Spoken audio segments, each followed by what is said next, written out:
E aí pessoal, estou de volta aqui na parte 2 do vídeo. A gente conversou no primeiro vídeo fizemos uma análise da conjuntura econômica brasileira, falamos sobre taxa Selic, falamos sobre ativos de renda fixa e renda variável, e eu dizia para vocês que diante da taxa Selic de 2% ao ano, quando eu gravei este vídeo, que nós estamos aqui no mês de agosto, meados de agosto, era preciso, portanto, para o investidor ter um olhar com relação a outros ativos financeiros, porque aqueles que estão atrelados à taxa Selic, pelo CDI, pelo DI, que são aqueles ativos financeiros mais tradicionais, eles não estão garantindo uma rentabilidade significativa para que você possa de fato ter uma superlativização desses juros compostos para te garantir um futuro mais tranquilo. Então falei para vocês que existem os ativos de renda fixa, que são aqueles ativos mais seguros, onde você já faz, por exemplo, você deposita um valor em um CDB, que é um certificado de depósito bancário, você já sabe que ele vai ter 8% ao ano, ou então 120% do CDI, quer dizer, a taxa Selic, quase a taxa Selic, o CDI é muito próximo, mais 20%. Você pode, na poupança, você já sabe que vai ter uma rentabilidade de 70% do CDI, que hoje vai dar negativo, se considerar que a inflação pode chegar a 160, agora 1,6 neste ano, Então, esses ativos de renda fixa, ao mesmo tempo que eles garantem uma certa tranquilidade, por outro lado, a rentabilidade dele é bastante negativa. E aí é que o nosso seguidor indagou: como é que eu migro para a renda variável? Aí a renda variável, claro, você vai ter que entender que são os ativos mais voláteis, são aqueles ativos que têm um certo grau de incerteza.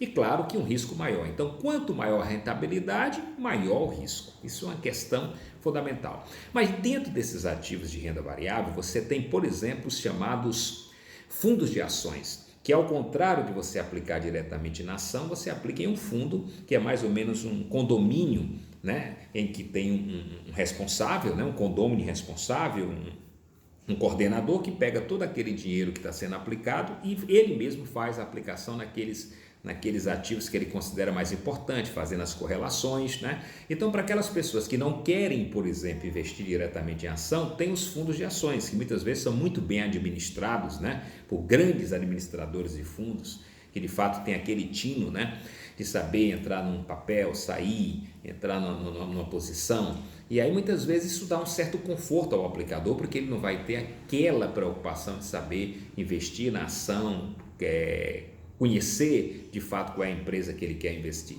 Existem também os ETFs, que de fato eles replicam índices, que pode ser, por exemplo, o famoso BOVA11, que replica o índice de empresas da Bolsa, aquelas que têm maior movimentação na Bolsa. É outro caminho também que você tem para não se preocupar em investir em várias empresas. Você compra um ETF e aí você já tem aí uma aplicação bem diversificada. Até porque um ponto que é fundamental colocar para vocês é essa questão que eu quero agora retomar. Se você está pretendendo ter uma maior rentabilidade, é hora de você entrar na renda variável.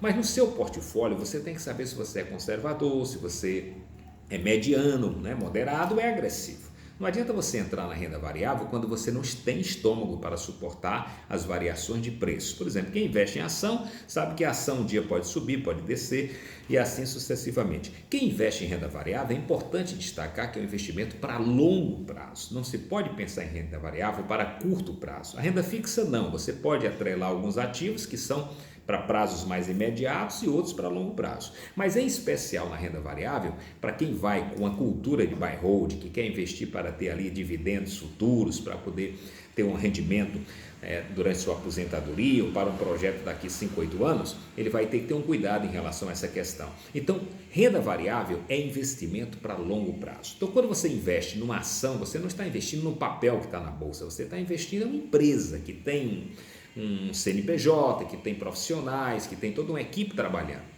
Então, por isso que a renda variável, para que a gente possa migrar para ela, a gente tem que fazer um portfólio de tal maneira que nos satisfaça. Então, você pode começar com 5% em renda variável, está lá 95% em renda fixa, depois, de acordo com a evolução, você vai conhecendo como é que é o processo de investimento em renda variável, você vai aumentando para 10, para 15, para 20, para 30, vai seguindo aí a regra do 100, que é aquela que você diminui sua idade de 100, para você ver como é que vai graduar seu portfólio entre renda fixa e variável. Então, se você tem, por exemplo, 50, você poderia investir 50 50 menos 100, 50, então 50 em renda variável, 50 em renda fixa, que é uma técnica apenas como ponto de partida.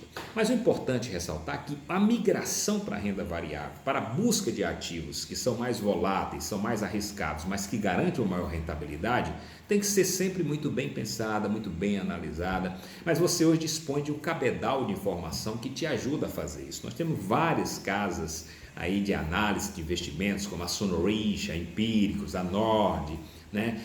Então, diversas casas de análise. Temos também um cabedal de bons profissionais que estão aí nas redes sociais, nos ajudando a entender um pouco essa questão do mercado. Mas o que é importante destacar, gente? É que é necessário essa cultura para a renda variável. Nos Estados Unidos, cerca de 45% da população tem ações em bolsa. No Brasil, esse percentual é mínimo. Hoje nós temos 2 milhões de CPFs na bolsa.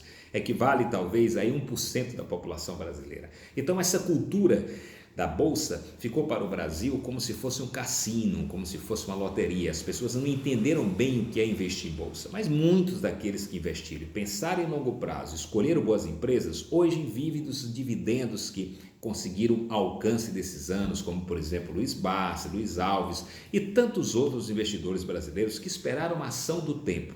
Ninguém investe em renda variável pensando em enriquecer da noite para o dia. O que te faz conseguir alcançar o êxito é o teu trabalho. A preocupação sua deve ser trabalhar bem, fortalecer o seu trabalho, fortalecer a sua cultura para ter uma boa renda e para que você possa ter parte dessa renda nos seus investimentos. Não é pensar em bolsa de valores como uma loteria onde você vai aplicar, vai ter uma grande jogada e você vai enriquecer da noite para o dia. Isso é uma grande bobagem.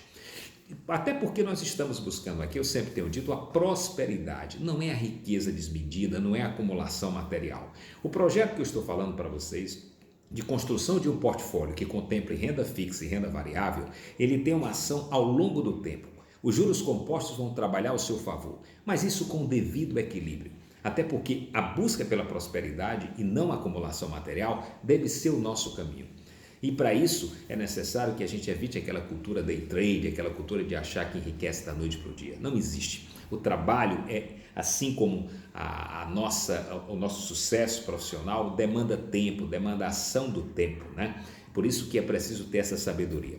E quando a gente faz esses investimentos, para finalizar nosso vídeo que já está muito longo, é preciso fazer uma diversificação. Então você, como eu disse a você tem um portfólio, tem uma pizza. Então 50% você investe em renda fixa. Aí você pega um título do Tesouro Direto, que é bem interessante, o IPCA+, né, que tem a inflação mais um percentual.